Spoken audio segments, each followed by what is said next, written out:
Goeiemôre, dit is Dinsdagoggend 3 Junie 2025 en ek groet julle hartlik hier vanaf die walle van die Groot Rivier. En ons het skaars klaar gepraat verlede donderdag aand met die Bosberaad rondom Siening van Rensburg. Toe vind grootskaalse eskalasie in Oekraïne en Rusland plaas en voor dit natuurlik sou julle onthou het die kwessie rondom die feit dat Parys op die ou einde vernietig word deur burgerlike twiste en gevegte en wat daarmee saamgaan. En ek wil graag dit vir julle wys, net vinnig daarna verwys en ek sal hom speel. Elle est par terre. On s'en bat les couilles, nous, on ne pas ça. Dit mense is nou in Parys en Frankryk, waar hierdie immigrante die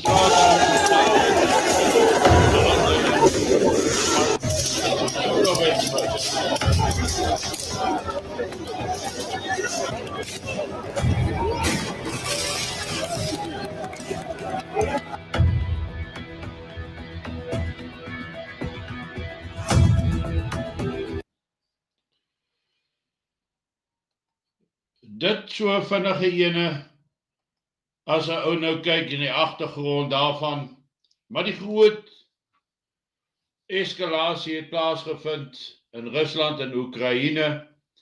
Nou ons weet dat deur die Koue Oorlog en daarna was sekere reëls wat saam oor besluit was nagekom om te verhoed dat die groot kernmoondhede in mekaar se hare spring en veral dat dit nie moet eskaleer of toeneem in die hoeveelheid wapentuig, die hoeveelheid strategiese bomwerpers nie.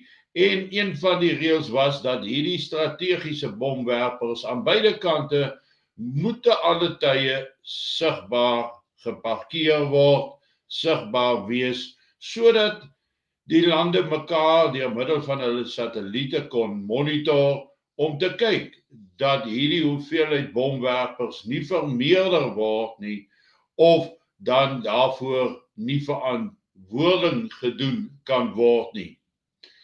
En Oekraïne het dan nou 2 aande gelede 'n massiewe aanval geloods deur containervragte met drones in te stuur na Rusland en daai vragmotors het naby 6 verskillende lugmagbasisse geparkeer en 'n gegeewe oomblik het die dakke van hierdie containers oopgeskuif en het die drones dan van daar af beweeg en aanvalle op hierdie strategiese bomwerpers gedoen. Daar's baie gerugte wat rondgaan wat sê die Tu-95, Tu-95, die Tupolev bomwerpers wat gebruik word vir Rusland om hulle kernwapens, kernbomme te dra. Daardie vliegtuie was 'n groot klomp van vernietig. Nou gerugte wil sê dit was enigiets tussen 45 van hulle wat vernietig is. Ek kon nog nie 'n definitiewe syfer uitkry nie. Ek het gehoor in die 20s, sommige is in die 30s, maar die hoogste wat ek gehoor het was 40 en die minste was 5. Maar dat hierdie ongeskrewe reël, hierdie ooreenkoms wat gesluit was, is nou verbreek en is 'n kernrooi lyn, want hierdie Tu-95's word gebruik om die kernwapens mee te lanseer. En die aanval daarop word dan beskou as 'n aanval op die kernarsenaal van Rusland in hierdie geval. Sou dit in Amerika wees, dan sou dit daar presies dieselfde rooi lyn gewees het wat oorgesteek is. Ons het dan natuurlik onmiddellik gesien hoe Rusland terugaanvalle geloods het. Daar was 'n noodvergadering in Moskou gehou deur die Veiligheidsraad. Ons hoë gerigte van silo's wat altyd geseël moes wees as deel van hierdie kernooreenkoms. Daai seels is gebreek, daai silo's is nou oop. Ons sien dan ook dat die wapens, die kernwapens wat vervoer kan word, weer 'n keer geskei word en dat hulle nou in 'n staat van totale gereedheid inbeweeg het. Dit sê vir ons is nie eens 'n klipgooi weg van Wêreldoorlog 3 en dan daarmee saam die gevaar van 'n kernoorlog nie. En ek kan julle maar net waarsku dat indien hierdie oorlog in Oekraïne en Rusland eskaleer en dit sluit Europa in, mense, dan gaan ons kort op daardie hake volg met probleme binne in Suid-Afrika.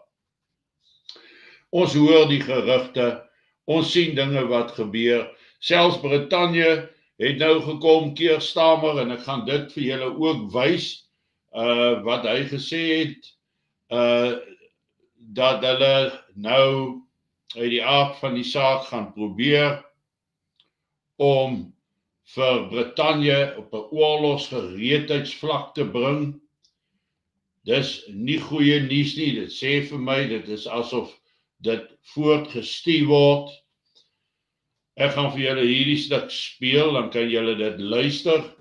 First, we are moving to war-fighting readiness as the central purpose of our armed forces. When we are being directly threatened by states with advanced military forces, the most effective way to deter them is to be ready. And frankly, to show them that we're ready, to deliver peace through strength. Now, Britain has the finest servicemen and women in the world. We're showing them the respect that they deserve by delivering the biggest armed forces pay rise in 20 years, and by pledging today that we will end the hollowing out of our armed forces. We'll build a fighting force that is more fair. En daar sien julle en hoor julle vir Keir Starmer, die eerste minister van Engeland, wat dan sê dat hulle beweeg nou in 'n war fighting readiness in. Duidelike teken dat hulle voorsien 'n groter oorlog. Nou ons weet dat Starmer, Macron en die Europese Unie veral en dan Duitsland weer eens hulle volle steun aan Oekraïne beloof het, samesprekings gehou het en terwyl daar nou vredesamesprekings in Istanbul plaasvind direk tussen Rusland en Oekraïne, dink ek na hierdie aanslag die afgelope naweek plus dit wat nou plaasgevind het daarna, die toename in Russiese aanvalle deur missiele op Kiev, op Odessa en 'n verskeidenheid van ander plekke gaan daar nie in Istanbul by 'n oplossing uitgekom word nie. Inteendeel, verwag ek dat die Russe nog verder baie groot slae gaan uitdeel in die vorm van Oresnik missiele. Dit het 'n baie vernietigende effek. Daar waar dit die grond tref, dit kom uit die ruim uit, dit verhit tot 4000 grade Celsius en slaan die grond teen iets soos 3000 meter per sekonde, of 3, ja, is nog meer as dit, en dan, daardie kinetiese energie wat oorgedra word, het die effek van 'n atoomwapen, en almal verwag dat iets soortgelyks gaan gebeur, soos die een wat hulle vroeër verlede jaar afgevuur het. Ons is op die rand van 'n wêreldoorlog.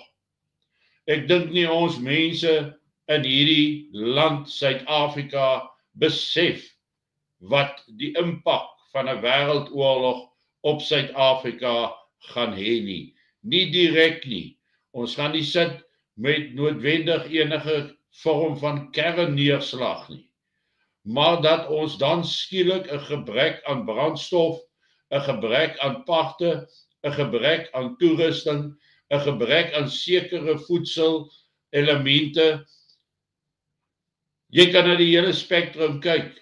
Ons gaan groot tekorte beleef. En dit gaan die wa oor die afgrond stoot. Hierdie is 'n geweldige eskalasie. En dit raak vir my by die dag duideliker dat sekere goed wat gesê was, wat ons donderdag aand bespreek het, onder andere, is besig om voor ons oë uit te speel. Die onluste, die geweld in Parys. Aloy Elmar het ook gesê, Parys sal vernietig word deur onrus, proteste, burgeroorlog en ook dat die groot oorlog in die ooste van Europa gaan uitbreek. Vir 3 jaar kom hierdie oorlog in Oekraïne al aan. Vir 3 jaar gebruik NAVO vir Oekraïne as 'n proxymag. Vir 3 jaar was hierdie eintlik 'n wêreldoorlog, maar niemand het dit so gesien nie. En nou staan dit op die punt om wyd en met geweldige gevolge vir die mensdom oor te kook. En dit, mense, is iets wat vir ons die teken kan wees dat ons beweeg in baie moeilike tye in. Ek sal dit dophou oor die volgende paar dae. Ek dink daar gaan baie nuus nog uitkom deur die loop van die dag. Alles was gisteraand ook baie besig. Nuwe berigte en gerugte wat deurkom en 'n doodse stilte wat in Rusland heers oor wat hulle werklike weerwraak aanval sal wees. Geen land staan tot 40 bomwerpers af en reageer nie daarop nie. So ons sal moet sien wat gaan gebeur, maar een ding is duidelik, ons is daar. Ons tyd hier in Suid-Afrika aan die suidpunt loop nou uit.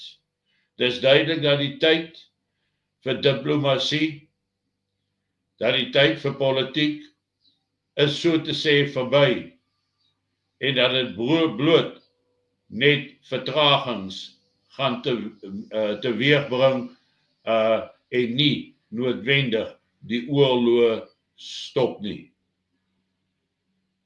Geniet vanoggend jou kondensmelk koffie en ek gesels dan môreoggend weer met julle. Mooi loop, lekker dag.